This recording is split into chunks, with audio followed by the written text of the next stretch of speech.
one question that I get asked all the time, how was I able to stay positive and motivated in what was certainly the worst time of my life? I lost my money, I lost my freedom, I lost my children for a time, my wife bottomed out, right? And I said, I think about it, I said, here's the secret. When I was in jail, in those moments, and the worst moments of all were at nighttime, when you're in your bunk and people were sleeping, you're alone with your thoughts, and you could just really get negative. And the answer was that in bed, when I was alone with my thoughts, I would close my eyes and I would visualize the faces of my children. And I closed my eyes, I'd see their faces, I knew I could let them down so badly, cause them so much pain.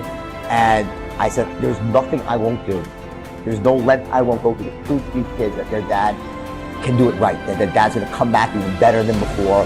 And it was all about proving to my children that you could come back from failure, that you could make the world right, and I could be an example, make them proud of me. That was my why. It was all about my kids. And that's the secret. Your why, it's never about you. You meet somebody wealthy? Their family at one point was not wealthy. And then the one shows up. The one. One person changed the family tree forever. In my family, I'm the one. And it wasn't because I wanted it or I hoped for it. I fought for it. I want to win. I want to fight for my family. I want my mom and dad proud of me. I want my kids proud of me. I want me proud of me. I want to look in the mirror and be happy with the man I look back at. That he gave it everything, that he went for it. That is you. That is you. That no one can do it for you but you. And even though you face disappointments, even though you will experience some setbacks, it goes with the territory. You must understand that. But here's the truth. Most people's dreams can be bought. With enough failure, with enough rejection, they will sell their dreams. They can't still fight. They can get a little bit, but when it gets a little too hot, they go, boom, so buy the dream, you can have it. It's not worth it to me. And their will to win is viable. You can buy it, but if you decide my will cannot be bought, I don't care how long it takes, you can't buy this dude out. I'll keep fighting for my family. I'm the one. I'm going to change my family tree forever. That's the decision. Decide now. You're going to keep negotiating the price, or can you not be bought? When people die, when people get sick, or something happens in your life, if all you're doing it for is a car and a house, that can stop you. But if you're doing it for your mom, for your siblings, for your family, for your community, nothing can stop you. You cannot be broken. When you have an intrinsic goal, when you're doing it because you value it, when you're doing it because you can, when you're doing it because it represents who you are, when it's internal, nothing can stop you.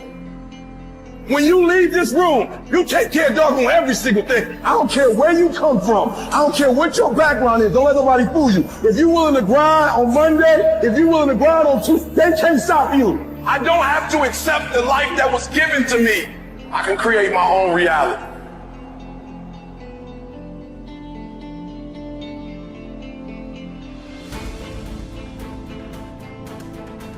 This paradigm concept is pretty powerful.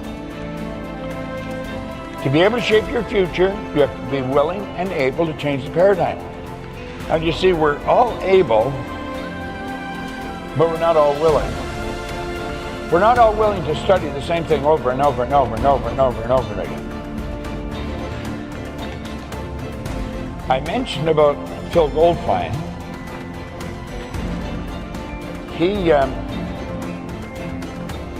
He came to see me. He'd heard about me, and he phoned and he wanted to come and see me.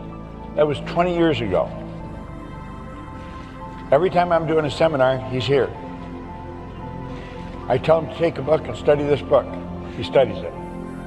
I was talking to him yesterday and I was telling him about this one piece of literature I'm reading. I had it on my phone, so I sent it to him. I have no question in my mind, he will study that little piece of literature.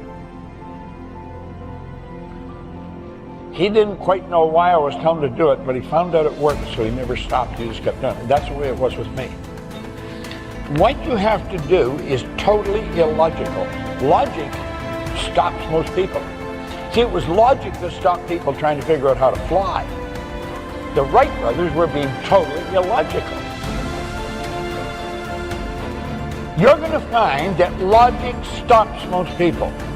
It's illogical to keep reading the same book over and over and over again relative to the way we've been trained. Well, if we've got it right, our results are always under construction, always. We should forever be trying to improve. I don't care how good you get at it, you can get better. Better is a nice word. I love it. Doesn't matter how well you're doing, you can do better. Now, there's the question you got to ask yourself. Are you ready? Am I really ready? You see, when Ray gave me that book, I was ready. Now, if you had to ask me if I'm ready, I wouldn't have known. But I really wanted to change. I was so sick of living the way I was living. I wanted to change. I wanted to change all kinds of things. As he told me, he said, you could change your environment. But I didn't consciously and deliberately change who I was mixing with, but I automatically did. I started to mix with a totally different group of people. We're attracted to people that are much like ourselves. And if we want to change, we've got to start surrounding ourselves with the different people. Charlie Tremendous Jones was a great speaker, good man. God, I like that guy. He's gone now, but he said he used to phone, "Tremendous Bob, how are you?" And he was a wild man when he's speaking. He said we are the product of the books we read and the people we associate with. Simple rule, and he's right. Well, that's what you have to ask yourself, am I ready? You can't develop and manifest your greatness. You can't be a high achiever if you don't feel good. You don't take care of yourself. So I'm taking care of me. And then you know what? It takes the edge off your life. It helps you to manage things rather than allowing them to manage you. Gives you more personal power to deal with stuff. Take care of you. Now here's something else I suggest for you. Become aware of what your needs are and develop compassion toward yourself despite your human defects.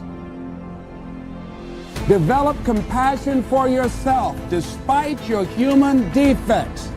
You will never be perfect. Hello? You will never be perfect. You're human. You've made a lot of mistakes. You've done a lot of dumb, stupid things. Guess what? You're not through yet. You're going to do some more. Hurry up and get it over with. It's all right. You got to learn to be gentle with yourself. Make it all right. What you don't know, the mistakes that you make. It's okay. Handle it. Learn from the experience. Decide that you are going to, whatever you become involved in, to be upfront, to be true to yourself. Are you getting what you need out of it? And be upfront with people and tell them what you need from them. Don't assume that they know. Don't say, I thought you knew. No, tell people up front, here's what I need from this in order for this to work for me. Be upfront with your stuff. Tell them up front so they're not surprised later on. So your feelings aren't hurt later on. See, if they tell you up front they can't do it, now you know you can keep on stepping. But tell people up front, here's what I want. In order for me to play this game with you, if we're going to dance, this is what I got to get out of it. See, if you don't take care of your needs, guess what? You will always have that nagging song in the back of your mind saying, well, when do I get mine? When am I going to start enjoying this? Are we going to have a good time together? Do I get any oodles out of this at all? You're going to start asking that question. Everybody's happy having a good time, but you? They say, well, we thought you were happy. How could you think that? Well, you weren't saying anything. Well, I'm saying something now. Hope you got that. See, we're taught to be quiet and not speak up for ourselves. Not to be selfish. If you don't take care of you, who do you think is going to take care of you?